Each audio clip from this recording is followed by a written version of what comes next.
satu kes pasangan ni kahwin dah 6 tahun, 7 tahun. Baik. Tapi isteri kerja waktu siang, suami kerja waktu malam. Rumah yang sama, bilik yang sama tapi tak jumpa, Ustaz. Berselisih, Ustaz. Seorang bangun pagi, seorang balik, seorang dah keluar pergi kerja. Dia macam shift pagi, Dia shift malam. tukar shift pagi, shift malam. Jadi saya tertarik baru-baru ni. Saya ingat program kita dekat PD kot. Ustaz ada buat satu, masa tu Ustaz tengah handle satu program facilitator yang melibatkan program pasca perkahwinan. Wah, saya ingat menarik Ustaz.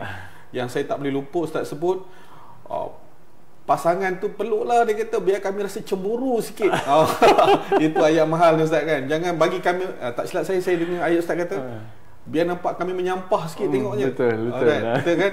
Itu saya ingat lagi masa tu program kita dekat PD. Baru lagi program kita selesai kan. Cuma dalam sesi tu memang kita nak pasangan ni, mungkin ada yang tak pernah peluk pun, Ustaz. Tak pernah peluk pun, ataupun peluk pun macam waktu-waktu tertentu sajalah. Kan, ada yang contoh saya pernah jumpa satu kes pasangan ni kahwin dah 6 tahun, 7 tahun. Baik. Tapi isteri kerja waktu siang, suami kerja waktu malam. Okey. Rumah yang sama, bilik yang sama tapi tak jumpa, Ustaz. Berselisih, Ustaz.